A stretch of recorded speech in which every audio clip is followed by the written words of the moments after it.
What is up, everybody? Welcome back to the farm. It is Saturday, June 29th, and I am out here trying to pick blackberries. So spin around here. You see we got blackberries here. For those of you that haven't been with us very long, blackberries, wild blackberries, are one of our major crops that we have here on the farm. I maintain a huge section of the farm down here for wild berries. You see here though. But first of all, like I said, it's June 29th. We have had half an inch of rain the entire month of June here on the farm in East Tennessee. Other people around us have had nearly 3 inches so far. We've just missed it all. And so the berries up on top of the ridge, which I'll show you a little bit later, where we normally start picking earlier, they're drying up and dying. I made my way down to the bottom of the ridge down in the valley today, hoping to see that the berries are still surviving. And what I'm seeing is most of them are still light pink. Some are even still green. They have not started turning yet. They are calling for rain this afternoon, tonight, and most of the day tomorrow. We desperately need that rain. The garden's drying up. I'll show you some of that later. We're watering just to keep it alive. It's not really growing or thriving. It's just surviving at this point. But what I'm finding is down here is that there are intermittent, it's getting a little bright now, go over here in the shade, is there are intermittent canes that have ripe berries. And so what I'm doing is I'm having to go through, and sometimes I get to canes that have just little bitty teeny tiny ones, and sometimes I get to canes that have berries the size of my thumb. So just working my way through this bottom row here.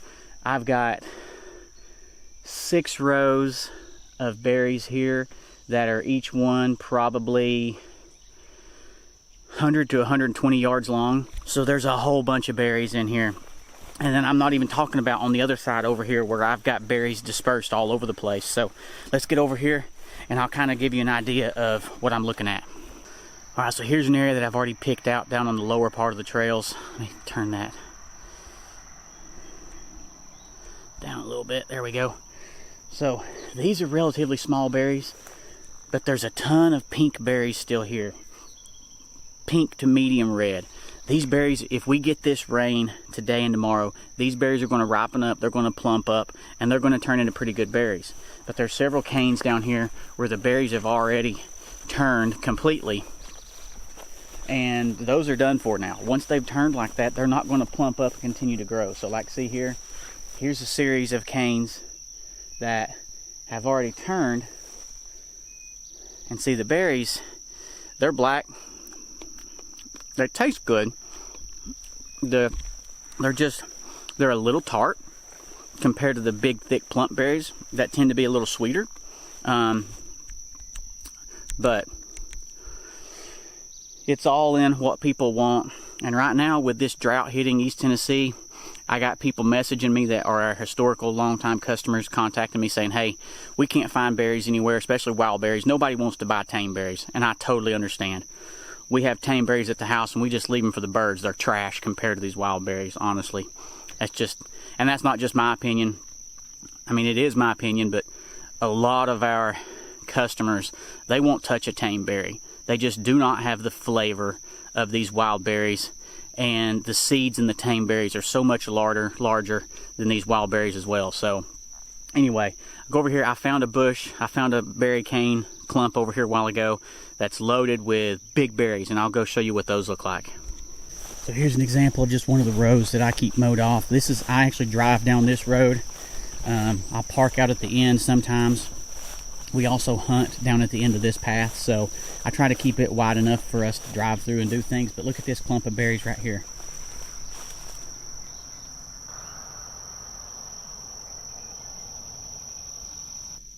So this clump here, I had picked my way through probably 75 feet of berries, just finding really sparsely scattered large plump berries. But then I get over here to this cluster and I find these big boys. Man, such a different flavor compared to those smaller ones over there. The smaller ones have an intense concentrated flavor, but they've got a little tart bitterness to it. These are sweet. If you want a snacking berry, this is the perfect berry for snacking. If you're looking for berry maybe more for juice, or not so juice, but this would be like a juice. But if you're looking for a berry for like jelly, a lot of people like those smaller berries because the flavor is a lot more concentrated. And so when you juice them, you get a lot more bang for your, you know, for if a gallon of berries, you get a lot more punch, you get a lot more concentrated flavor in that gallon of berries. Whew, that sun is coming out. It's starting to get hot, but check this out though. Part of the reason these berries are so big and so plump is they're surrounded by these walnut trees and cedar trees that shade them from the harsh early morning sun. And then this area, because it's on the eastern side of the ridge down in the valley, it begins to get shaded by this ridge up here behind me. So whereas the berries on top, they may get 12, 14 hours of sunlight a day, these berries right here in particular are probably only getting 8 hours of sunlight a day. It makes a big difference in time of a drought. You know, you're going to get a lot more production out of berries if they're not dried out from the heat of the sun all day. So, all right, I'm going to put this camera down and I'm going to get back to picking.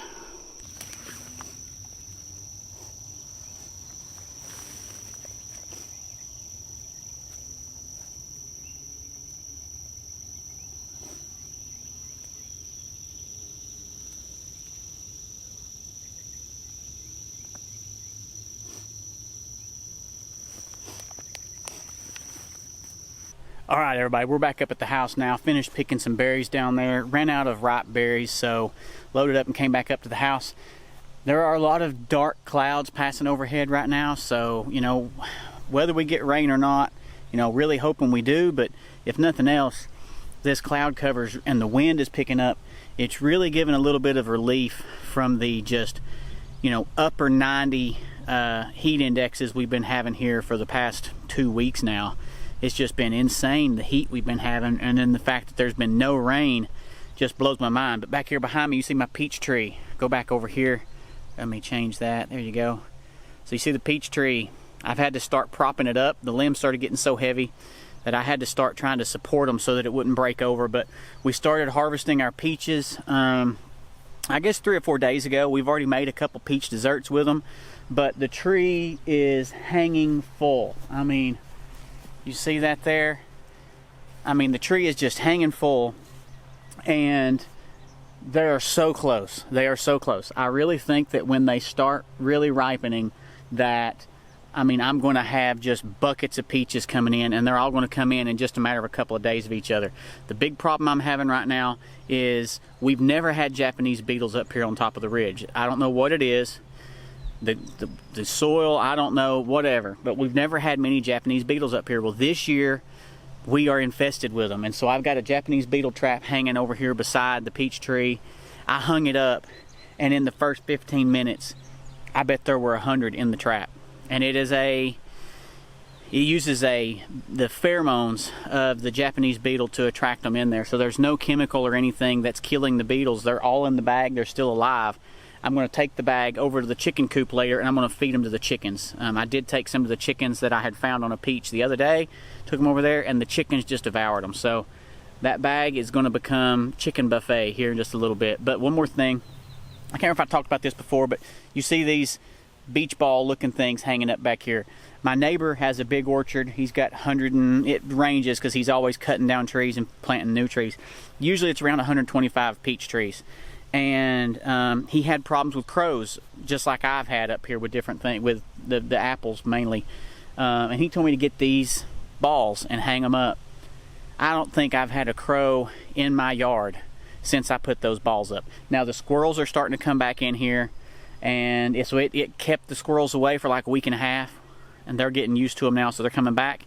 Crows may do the same thing, I don't know yet, but as of right now, it's kept the crows out, and it's allowed me to get so far what hopefully is going to be a decent peach harvest this year.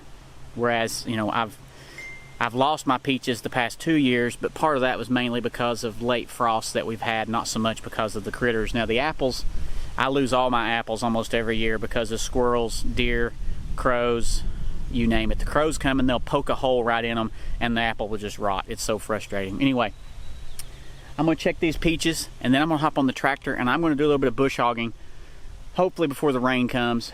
And then I would love to just have a slow, steady rain all afternoon, all evening today, and all day tomorrow. That would allow me to knock out some stuff inside and not have to be worried about being out here getting stuff done outside in this crazy heat. So I will see you back in just a few minutes.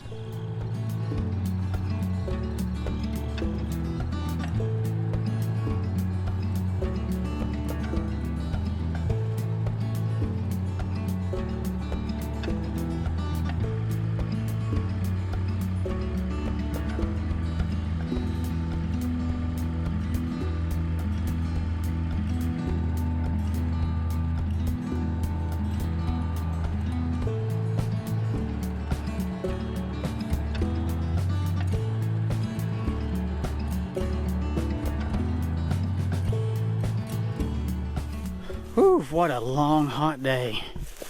Man, it is now 8 p.m. Worked all day outside here, off and on anyway.